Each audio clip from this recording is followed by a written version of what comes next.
Russia's Prime Minister signed a set of agreements with China on Wednesday during a trip to Beijing, describing bilateral ties at an unprecedented high despite disapproval from the West of their relationship as the war in Ukraine dragged on.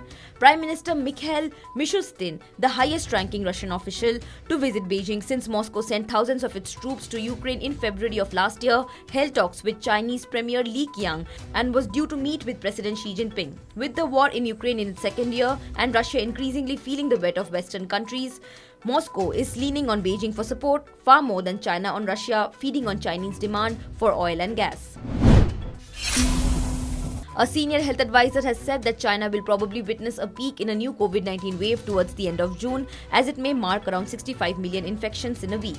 According to reports, government authorities are rushing to increase their vaccine arsenal to fight against the latest Omicron variants. Since late April, coronavirus variant XBB has been fueling an increase in cases across the country and is likely to result in 40 million infections per week by May end, before it is expected to peak at 65 million a month later.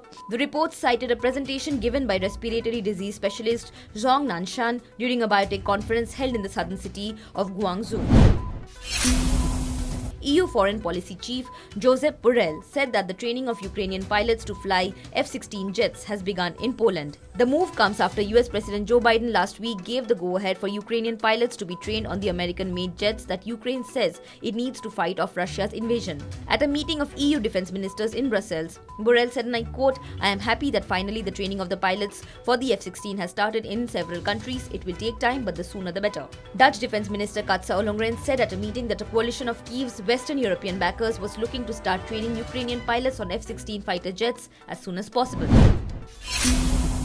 Russia has said that more than 70 attackers were killed in its operation to repel cross-border raiders who entered the country's Belgorod region from Ukraine and battled with Russian forces for an estimated 24 hours before retreating from Russian territory. Russia said that it had deployed jets and artillery on Tuesday to destroy the armed groups that penetrated the border region. Authorities said that 13 people were injured by artillery and mortar fire during the fighting and that a woman died during evacuations on Monday. A second civilian was reported killed in the village of Kozinka. Russian officials said that 9 border villages were evacuated during the fighting.